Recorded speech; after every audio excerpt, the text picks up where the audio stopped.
নমস্কার, আমি প্রতিমা। তোমাদের স্বাগত জানাই আমার ইউটিউব চ্যানেল প্রতিমাস ডায়েরিতে। আজকে আমি তোমাদের একটা জায়গায় ঘুরতে নিয়ে যাব।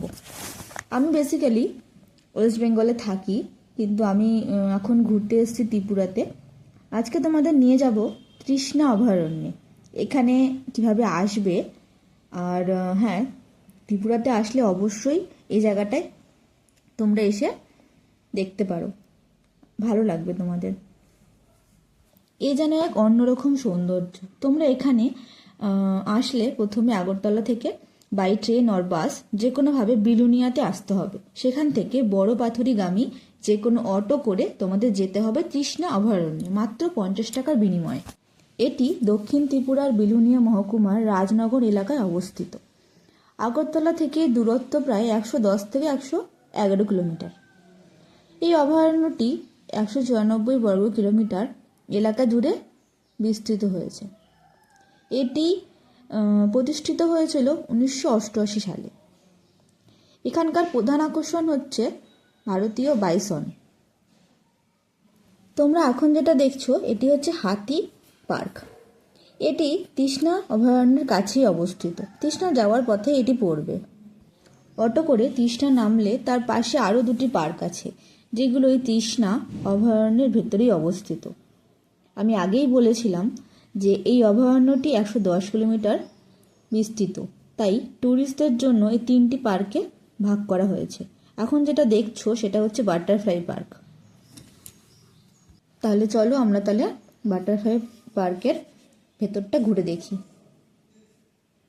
এই দেখো, ভেতরের প্রথমে ঢুকতেই ভেতরের জায়গাটা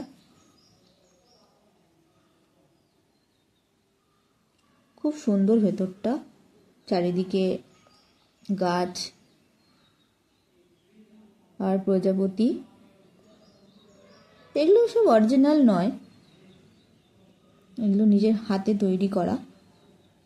চারিদিকে সৌন্দর্য অপূর্ব, খুবই সুন্দর। তোমরা এখানে আসলে অবশ্যই এই পার্কটাতে এসো, খুব ভালো লাগবে, বিশেষ করে বাচ্চাদেরও খুব ভালো লাগবে। এই যে মাঝখান দিয়ে রাস্তা, দুপাশে গাছ, এক অনন্য সৌন্দর্য। চারিদিকে গাছ আর গাছ, আর মাঝখান থেকে রাস্তা বয়ে চলেছে। যারা প্রকৃতি ভালোবাসে তারা এই তৃষ্ণার অভয়ারণ্যে আসলে তাদের খুবই ভালো লাগবে। চারিদিকে এত সৌন্দর্যপূর্ণ পরিবেশ যে নিজেদেরকে নিয়ে যাবে অন্য একটা জগতে। এখানে রয়েছে সেলফি তোলার জন্য সুন্দর একটা জায়গা। তোমরা দেখতে পাবে প্রজাপতির কিছু ছোট ছোট স্ট্যাচু, কাঠের তৈরি ব্রিজ। এই যে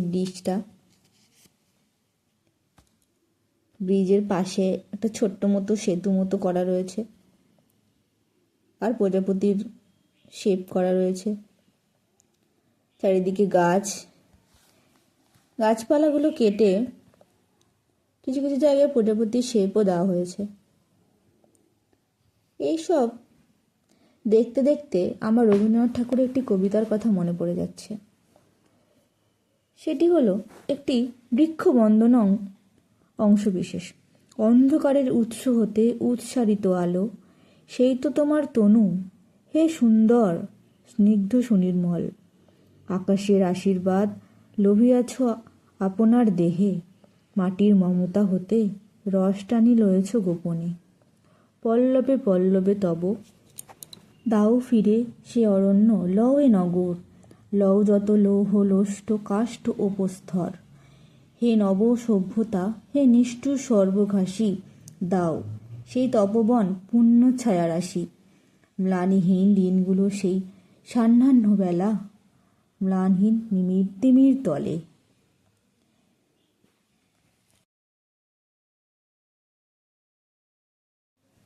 প্রকৃতির এই রূপ দেখে মনে হচ্ছে যেন এখানেই থেকে যাই।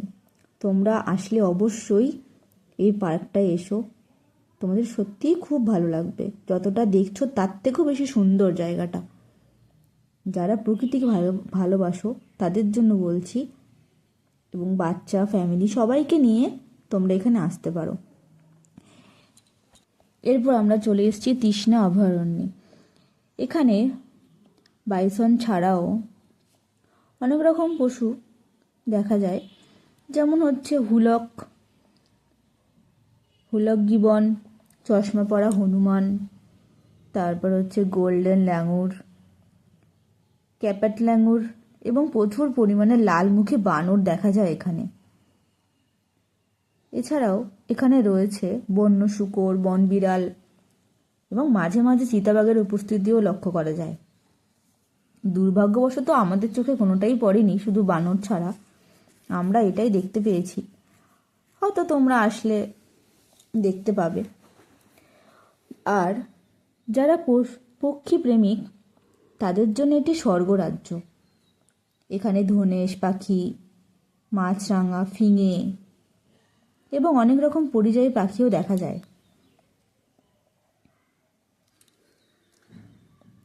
চারিদিক দেখো, শুধু গাছ আর গাছ, আর মাঝখান থেকে রাস্তা, খুবই সুন্দর। এখানে আমরা 4 ধরনের বনভূমি দেখতে পেয়েছি: ক্রান্তীয় আধা চিরহরিৎ বনভূমি, মিশ্র পর্ণমোচী বনভূমি আর শালবন। এছাড়া রয়েছে সাবানা তৃণভূমি। এই অভয়ারণ্যটি প্রায় 230 প্রজাতির গাছ রয়েছে, 400 প্রজাতির ঔষধি গাছ রয়েছে এবং এখানে প্রচুর লতাগুল্ম দেখা যায়। ঔষধি গাছের মধ্যে পড়ে তুলসী, বাসক, সর্পগন্ধা এবং রুদ্রাক্ষের মতো মূল্যবান ঔষধি গাছও এখানে দেখতে পাওয়া যায়। এখানেও তোমরা একটি ব্রিজ পাবে। সেই একটি ব্রিজ, একটি ছোট ঝিল মতো রয়েছে। এখানে বোটিংয়ের ব্যবস্থাও রয়েছে।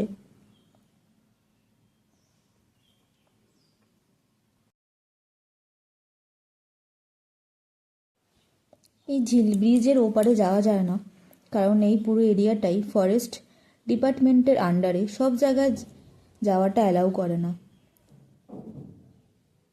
কখনো কখনো এই ঝিলে বোটিং হয়, কিন্তু আজকে বোটিং বন্ধ। দেখো এখানে পদ্ম ফুলও ফুটেছে, নীল পদ্ম। এটা সব জায়গায় অ্যালাউ করে না, কারণ হচ্ছে এখানে তো অনেক বন্য জন্তু। চলে এসেছি বাইসন পার্কে। এটি সপ্তাহে প্রতিদিনই খোলা থাকে, সাধারণত মঙ্গলবার বন্ধ থাকে। এখানে এন্ট্রি ফি হচ্ছে 10 টাকা। প্রত্যেকটা জায়গাতেই 10 টাকা করে এন্ট্রি ফি। এখানে আমরা বাইসন দেখতে পাইনি, কারণ শুধুমাত্র লালমুখী বানর দেখতে পেয়েছি। প্রচুর পরিমাণে বানর ছিল। আমার মানুষ দেখে এরা পালিয়ে যাচ্ছে, সামনে আসছে না। আজকের মতো আমার ব্লগ ভিডিও এই পর্যন্তই। আমার চ্যানেলটা নতুন, তোমরা লাইক করো, কমেন্ট করো, বন্ধুর সাথে শেয়ার করো, আর সাবস্ক্রাইব করতে কিন্তু ভুলো না আমার চ্যানেলটাকে। তোমাদের কেমন লাগলো আমার এই ব্লগ ভিডিওটা অবশ্যই জানিও। তাহলে দেখা হচ্ছে নতুন একটা ভিডিওতে। আজকে এইটুকুই। তোমাদের কেমন লাগলো এই ব্লগ ভিডিওটা আমাকে অবশ্যই জানিও। আর তোমরা ত্রিপুরায় আসলে অবশ্যই তৃষ্ণায় ঘুরে যেও। ভালো।